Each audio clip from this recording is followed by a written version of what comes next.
یک موضوعی که چند نفر از دوستان در موردش صحبت کردن که امروز میبینیم بعضی از علما و دعوتگران میان در مورد یک موضوعی مثلا صحبت میکنن، میگن که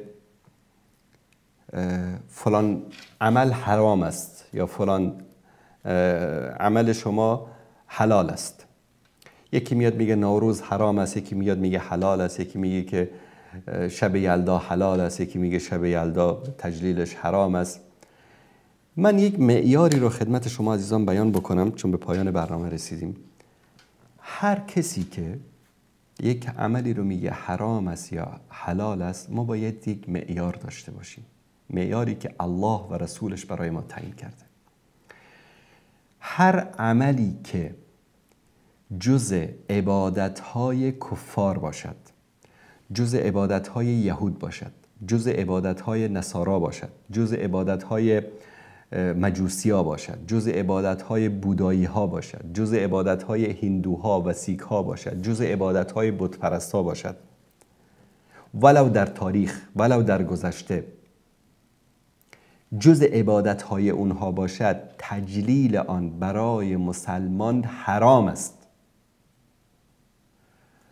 والا فلان زاده بگه که حلال است، فلانی بگه که این است، فلانی بگه که سختگیر نباشید، مردم رو در خوشحالیشون بگذارید، مردم رو فلان کنید، مردم رو تنگ نگیرید، آی ملاها مردم رو آزاد بذارید، مردم خوشحال باشن. بابا جان عقل دارید، منطق دارید. هر عبادتی که ارتباط دینی داشته باشد با کفار، با دینشان، با دینهای باطل غیر از اسلام، ان الدین عند الله الاسلام، دین فقط در نزد الله سبحانه و تعالی دین اسلام است، بقیه این ادیان همه باطلن، منسوخ شدن. هر عملی که امروز یلداست، نوروز است، هر چی که است، ارتباط دینی داشته باشد با ادیان گذشته، تجلیلش برای مسلمان باطل است. مثلا یکی بیاد بابا جان همین کریسمس مثلا چی میشه؟ حالا ما یک دو چراغان کردیم، یک درخت بلوطی هم آوردیم، یک مثلا شبی نشستیم، شب کریسمس نشستیم، یک جشنی گرفتیم، حالا چه اشکالی داره؟ حالا بعضی ملا دعوتگران چه اشکالی داره؟ خب بذار مردم خوشحال باشن. بابا جان خدا و پیغمبر گفته خوشحالی شما در عید فطر است، عید قربان است. در عید فطر و عید قربان چقدر که میخوای خوشحالی بکن. روز جمعه عید هفته‌ای مسلمان است، برو خوشحالی تو بکن. اما اینجا میدونی چی است؟ بذار واضح و پوسکنده بگم. بابا جان مسیحیت اعتقاد دارد که خداوند از بالای 7 آسمان آمد، با حضرت مریم هم بستر شد والعیاذ بالله، بعد از اون فرزندی به نام عیسی به دنیا آمد که فرزند خداست. همین که اینطوری میکنن یعنی چی؟ صلیب، نه؟ این صلیب در دین، در انجیل یعنی چی؟ خداوند فرزند یگانه اش را فرستاد تا به صلیب کشیده شود به خاطر گناهان انسانها. بعد اعتقاد به تثلیث دارن، یعنی سه خدا. خدای پدر یعنی خدایی که در اون بالاست، خدای پسر یعنی حضرت عیسی، روح القدس یعنی اون پرنده‌ای که به اصطلاح بشه تخیلی یک چیزی که یعنی فرشته، یعنی جبرئیل علیه السلام. اعتقاد به سه خدا دارن. یعنی خدای پدر علیاذ بالله اومد از بالای 7 آسمان، با مریم هم بستر شد علیاذ بالله، از اینها یک پسری به دنیا آمد مانند عیسی.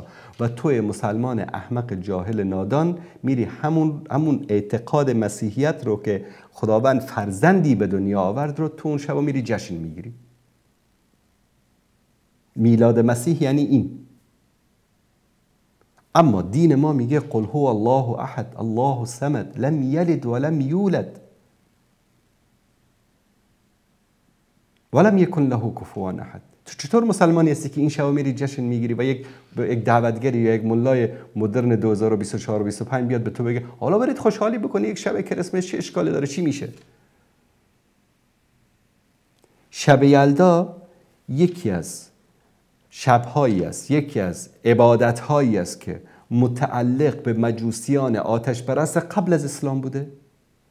بابا جان تو هر شب زمستان، شبهای زمستان ماشاءالله ببینید چقدر طولانی است، تقریبا از 1 ماه به این طرف تا حدود 1 ماه 1.5 ماه بعد شبها طولانی است. یک شب در میان برای خودت شب یلدا درست کن، شب جلدا بذار، شب فردا بذار، شب پردا بذار. چرا باید حتما این یک شبی رو که فلان دین باطل مقدس میدانه توی مسلمان هم باید مقدس بدانی؟ بعد یکی بلند میشه میگه مسلمان ها رو از خوشحالی و از مسرت و از شادی و از این چیزا من نکنید. کی گفته من بکنید؟ کی گفته که اصلا من بکنید؟ مسلمان همیشه باید خوشحال باشه. اصلا مسلمان هر روزی که از خانه خارج میشه ابتسامتک فی وجه اخیک صدقه. این تبسم تو، مسلمان باید همیشه لبخند بر لب داشته باشه، همیشه باید متبسم باشه. زندگی یک مسلمان سراسر خوشحالی است، هر روز شادی است. مادرای فلسطین رو نمیبینید؟ فرزندش شهید شده لبخند میزنه، میگه الحمدلله الله سبحانه و تعالی فرزند ما از من قبول کرد، در راه خدا شهید شده، بیر شفاعت من رو میکنه. مسلمان همیشه خوشحال است. چرا بعضی از علما و دعوتگران ما اصرار دارن که حتما باید ما همون شبهای مشکوک شبهناک دشمنان اسلام، ادیان غیر از اسلام رو باید جشن بگیریم که به بهانه اینکه مسلمان‌ها باید خوشحال باشن؟ این معیار رو نزدتون قرار بدید. هر مناسبتی که جزئی از ادیان غیر از اسلام باشه تجلیلش برای مسلمان جایز نیست، چون رسول الله صلی الله علیه و سلم میفرماید من تشبه بقوم فهو منهم. کسی که با یک قومی مشابهت میکنه از جمله اونها محسوب میشه. آیا نوروز یک روز است؟ عقلتون یک کمی به کار بندازید. ماه حمل یا فروردین یک ماه کامل هر روزش زیباست. هر روزش برید بیرون، هر روزش برید گشت و گذار، هر روزش برید تفریح. کی شما را منع کرده؟ خدا در دنیا و آخرت اون ملایی رو، اون دعوتگری رو لعنت بکنه که مسلمانان را از تفریح، از خوشحالی، از شادی منع بکنه. کی گفته منع بکنه؟ اما نیایید یک روز مشخص و معینی که در نزد کفار مقدس است اون رو با بهانه‌های مختلف در نزد مسلمان‌ها رایج بگید انجام بده، اشکالی نداره، بده بره.